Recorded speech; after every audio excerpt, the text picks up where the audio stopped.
अगर पिछले कुछ समय से आप मेंटली एग्जॉस्टेड महसूस कर रहे हैं, कॉन्फिडेंस टूटता जा रहा है, बार बार ऑब्स्टिकल्स आ रहे हैं और भीतर एक अजीब सी हैवीनेस, फियर या होपलेसनेस महसूस हो रही है, तो आप एक ऐसे दौर से गुजर रहे हैं जहां सिर्फ समझ नहीं बल्कि एक दिव्य शिफ्ट की जरूरत है। एक ऐसा दिव्य महामंत्र जिसे सुनते ही मन में शांति, क्लैरिटी, स्ट्रेंथ और आत्मबल जाग जाता है। वह है आदित्य हृदय स्तोत्रम।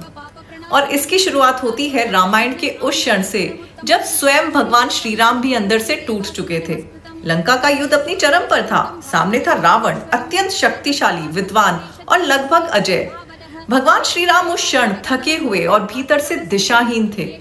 उनका मन पहली बार डाउट से भर गया था और जीत का कोई क्लियर पाथ दिखाई ही नहीं दे रहा था। तभी महर्षि अगस्त्य प्रकट हुए और उन्होंने कहा, हे राम, जब मन हारने लगे तब सूर्य की ओर देखो। और उन्होंने दिया आदित्य हृदय स्तोत्रम। जैसे ही श्री राम ने सूर्य की कॉन्शियसनेस को अपने भीतर उतारा, उनकी थकान, कंफ्यूजन एंड मेंटल इंस्टेबिलिटी समाप्त हो गई और भीतर एक अजय आत्मबल जाग उठा।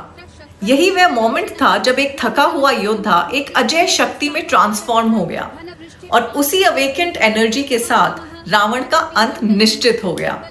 यह स्तोत्र केवल विक्ट्री का मंत्र नहीं है, ये उस व्यक्ति के लिए है जो भीतर से टूट चुका है, जिसे रास्ता दिखाई ही नहीं दे रहा और जो मेंटली एग्जॉस्टेड है। क्योंकि सूर्य सिर्फ आकाश में नहीं उगता, वो भीतर भी जागता है और जब भीतर का सूर्य जागता है तो कोई भी डार्कनेस स्थायी नहीं रहती। अगर कुंडली में सूर्य वीक, अफ्लिक्टेड या पीड़ित हो तो आदित्य हृदय स्तोत्र का नित्य श्रवण और जप सूर्य की सभी significations like confidence, leadership, energy and clarity, इन सबको स्ट्रेंथन करता है। और अगर आप पूरे श्रद्धा भाव से इसे प्रतिदिन सुने तो आपके जीवन में सूर्य की रोशनी कभी डिम नहीं पड़ेगी। आपका जीवन सदैव लाइट और पॉजिटिविटी से प्रकाशित रहेगा। For more such mantras, spiritual remedies and divine wisdom that awakens your inner strength, follow this channel now.